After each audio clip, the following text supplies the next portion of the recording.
لو الكيك الاسفنج بيفشل معاكي اسمعي الفيديو ده وان شاء الله هتبقي اشطر واحدة في اعمال الكيك. خليكي مع الفيديو واتبعي الخطوات واحدة واحدة. بس الاول حابة افكركم يا ريت بقى لو عجبكم الفيديو ده واستفدتوا منه اوعوا تنسوا اللايك الجميل بتاعكم، ويا ريت لو اول مرة تشوفوا القناة يا ريت تشتركوا فيها وتفعلوا الجرس عشان يوصلكم كل جديد. نسمي الله وندخل على المقادير بتاعتنا. اول حاجة عشان الكيك بتاعنا يطلع ناجح معانا ويطلع هش وطري، اول حاجة لازم الدقيق بتاعنا يكون من مكان كويس. يعني لو عندك مستلزمات الحلواني تجيبي منه كل حاجة عشان الحاجة عنده بتبقى مسحوبة. لو بتجيبي من سوبر ماركت طبعا الحاجات دي مش بتبقى مسحوبة عنده قد كده، فممكن ما تديكيش النتيجة الناجحة. اول حاجة معايا نص كيلو دقيق اسبونج طبعا من عند مستلزمات الحلواني. دقيق الاسبونج ده بيبقى غني عن التعريف، فيه كل حاجة، فيه السكر والبيكنج باودر والمحسن، يعني فيه كل حاجة عشان محدش يقولي نسيت السكر. نص كيلو دقيق اسبونج عليه 6 بيضات بدرجة حرارة المطبخ. ومعايا كمان نص كوباية من المية، دي الكوبايات العادية اللي احنا بنشرب فيها الشاي، واخدة نص كوباية. معايا كمان معلقة كبيرة من محسن الجل. في دول كتير وبلاد كتيرة ما فيهاش محسن الجل ده، فالبديل بتاعها معلقة كبيرة من الخل. تمام، يبقى معلقة كبيرة من الخل بدل معلقة محسن الجل لو مش موجود عندك، او محسن الكيك. معايا كمان ذرة ملح صغيرة بتاخديها ما بين صوابعك، ذرة صغيرة خالص اللي بتتحط على اي تورت وجاتوهات. تمام. معايا كمان الفانيليا السايلة بتاعتنا، هاخد منها نص معلقة صغيرة. عندك فانيليا باودر مفيش اي مشاكل.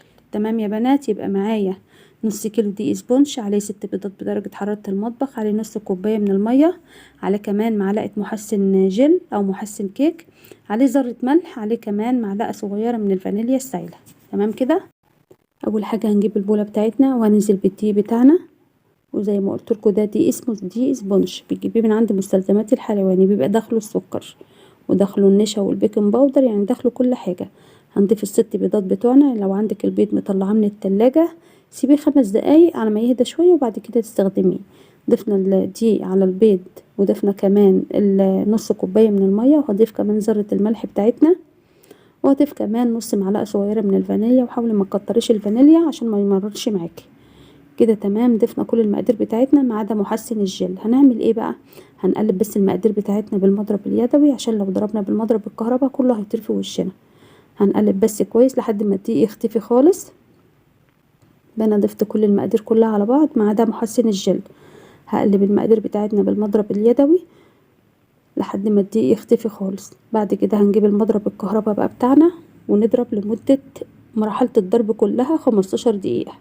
محسن الجل بقى هنضيفه امتى؟ هضرب بس لمجرد 7 دقايق، وبعد كده هضيف محسن الجل وهضرب ال7 دقايق التانيين. تمام كده، ضربت لمدة 7 دقايق بالمضرب الكهرباء، وبعد كده هنزل بمعلقة محسن الجل وهضرب 7 دقايق التانيين.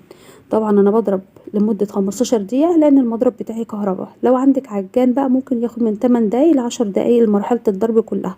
فطبعا اهم مرحلة مش عايزاك تستعجلي فيها خالص، عشان دي اهم مرحلة اللي هتخلي الكيك معاكي يبقى ناجح معاكي وهش.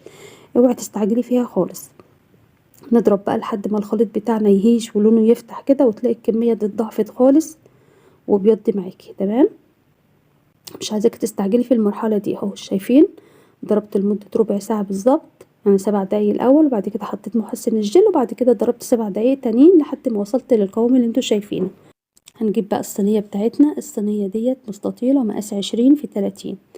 تمام، صينية مقاس 20 في 30. لو عايزة بقى تعمليها تورتة مدورة هتحطها في صينية مقاس 20.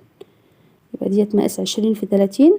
بندهنها بقى بقطعة من الزبدة يا اما شوية زيت صغيرين. بنكون بقى محضرين ورقة زبدة كده وبنفرشها في قاع الصينية.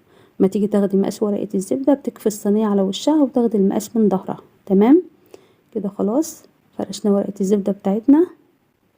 انا بفرشها بس من القاع، ما بحبش احط في الجوانب لان دهناها كده كده مش هتلزق ان شاء الله. كده خلاص الصينية بتاعت جاهزة. هننزل بقى بالخليط بتاعنا، وزي ما انتوا شايفينه ما شاء الله، شايفين هش ازاي وابيض. طبعا ما تستعجلوش في مرحلة الضرب خالص عشان يطلع معاكم ناجح. وطبعا قبل ما ابدأ في الكيك بتاعنا بكون مسخنة الفرن بتاعنا. لازم الكيك بتاعنا يدخل على فرن سخن، ما يدخلش على فرن بارد. تمام كده بقى بنوزع الكيك زي ما انتوا شايفينه كده. هنجيب بقى عصاية شيش طاووق وبنعمل الحركة دي عشان لو فيها هوا زيادة بيطلع. تمام، عشان لما تيجي تقطع الكيك بتاعك كده ما تلاقيش فراغات في قلبيه. الخطوة دي مهمة قوي. بعد كده بنخبط الصينية كده برضو، بنطلع الهواء الزايد كده. بقت الصينية جاهزة معانا. هنحطه بقى، لو عندك الفرن بتاعك فرن كهرباء بتحطيها في الرف الوسطاني، بتولعي من فوق ومن تحت على درجة حرارة 180. هيقعد معاكي من 35 ل40 دقيقة. تمام. وبرضو يعني بتختبريها بعصاية خلة. لما بتستوي معاكي خلاص بتسيبيها في الفرن بقى. لما تستوي معاكي بتطفي الفرن وتسيبيها في الفرن تهوي بس الباب كده، توربيه لمدة بس 5 دقايق لحد ما تهدى. وبعد كده بتطلعيها كده. خلاص سيبنا لحد ما استوت. قعدت معايا 40 دقيقة. طبعا كل واحدة حسب الفرن بتاعها. وطبعا ما تفتحيش عليها قبل 30 دقيقة. شايفين الكيك لسه طالع دلوقتي وسخن. عايزة اقول لكم برضو الكيك ما شاء الله طالع ناجح وهش وطري. ان شاء الله الطريقة دي تعجبكم. كده تمام. شايفين بسم الله ما شاء الله عامل ازاي. وكمان لسه سخن معانا كمان، ما ينفعش ان انا المسه خالص وهو سخن، بس انا حبيت ان انا اوريها لكم. طبعا ان شاء الله الفيديو اللي جاي هنعملها تورته. هنلفها بقى بفوطه كويسه جدا كده وهي سخنه عشان خاطر ما ينشفش معانا. ويلا بينا نعمل سبونش الكاكاو. سبونش الكاكاو نفس المقادير بتاعتنا بالظبط، بس سبونش كاكاو. في سبونش فانيليا اللي احنا عملناه دلوقتي، ده هنعمل بقى دلوقتي سبونش الكاكاو. سبونش الكاكاو عباره عن نص كيلو دي سبونش، وبرده عليه 6 بيضات، وعليه نص كوبايه من الميه، وعليه معلقه فانيليا او نص معلقه فانيليا، وعليه معلقه كبيره من محسن الجل وذره ملح. تمام. يبقى نص كيلو دي سبونج، 6 بيضات، نص كوبايه من الميه، معلقه كبيره من محسن الجل، ذره ملح، نص معلقه صغيره من الفانيليا. هنجيب برضو البوله بتاعتنا وهننزل بالدقيق بتاعنا.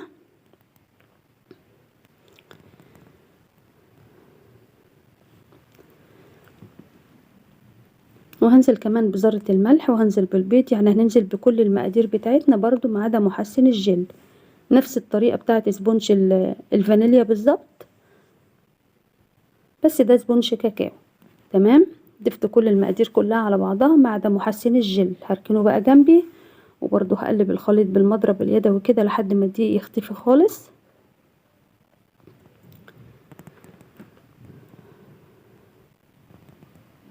كده تمام. هنجيب بقى المضرب الكهرباء بتاعنا. انا ما ضفتش طبعا محسن الجل، هركنه جنبي. هنجيب بقى المضرب الكهرباء وهنضرب لمدة 15 دقيقة، بس برضو هضرب 7 دقايق الاول. بعد كده هضيف معلقة محسن الجل بتاعتي واضرب 7 دقايق تانيين. وزي ما قلت لكم لو عندكم اللي هو العجان الكهرباء هياخد منك من حوالي 8 دقايق ل10 دقايق ضرب. هنضربه كده بقى لحد ما القوام يهش معانا. بس قبل ما اضربه بقى 7 دقايق التانيين هنزل بمعلقة محسن الجل بتاعتنا. يبقى مرحلة الضرب كلها 15 دقيقة. ضربت 7 دقايق وبعد كده هضيف معلقة محسن الجل واضرب 7 دقايق التانيين. هنضرب بقى لحد ما الخليط كده يهش معانا واللون بتاعه هيفتح برضو معاكي. تمام. شايفين بقى شكله عامل ازاي. برضو زي ما قلت لكم مش عايزين نستعجل في مرحلة الضرب دي خالص، دي اهم خطوة عشان يبقى طري معاكي وهش. كده خلاص الخليط بتاعنا بقى جاهز في نفس الصينية برضو، لان انا هعمل تورته 30 في 40. تمام.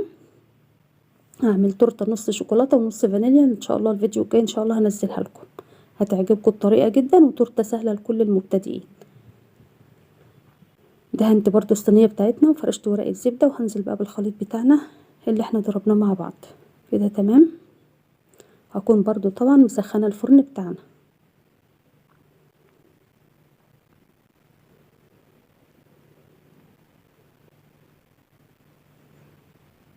هنوزع بقى الخليط في الصينية، ونفس الخطوة اللي احنا عملناها في سبونج الفانيليا هنعمله برضو في سبونج الكاكاو. بنوزع بقى الخليط. برضو هنجيب عصاية خلة او عصاية شيش طاووق، ونحاول برضو نعمل الخطوة اللي احنا عملناها ونطلع الهواء الزايد اللي في الصينية. الخطوة دي مهمة قوي. هنخبط بقى الصينية كده ونطلع برضو الهواء الزايد اللي فيها، ونحطها بقى في الفرن اللي تستوي. هتقعد برضو من 40 دقيقة، من 35 دقيقة ل40 دقيقة، طبعا كل واحد على حسب الفرن بتاعه. تمام. هحطها بقى ولما تطلع هوريها لكم. كده خلاص طلعت اهي ما شاء الله. عايزه اقول لكم برضو بسم الله ما شاء الله طريقتها ناجحه. طبعا انا بختبرها وهي في الفرن، لو طلعت عجينه معاكي تبقى ما استوتش، لو ما طلعتش تبقى كده استوت. طبعا ما تفتحيش الفرن على طول، سيبيها لحد ما تهدى شويه في الفرن وبعد كده طلعيها لما تستوي خالص. طفي الفرن وسيبيها جوه لحد ما تهدى معاكي خالص، بعد كده طلعيها. شايفين ما شاء الله واخده حجم واحد كلها. هوريها لكم بقى، اوريكم شكلها. عايزه اقول لكم هي لسه سخنه معايا، بس انا عشان يعني الحمد لله متمكنه فيها شويه، فما ينفعش طبعا تيجي جنبها وهي سخنه خالص. على اقل حاجه عشان تيجي تشتغلي في الكيك بتاعك، هتعملي تورته وكده، اقل حاجه 5 6 ساعات على ما تبرد معاكي خالص. انا بعملها من بالليل واشتغل فيها تاني يوم الصبح. شايفين ما شاء الله طريه ازاي؟ بجد طريقته ناجحه جدا جدا يا بنات. هلفها بقى واسيبها لتاني يوم.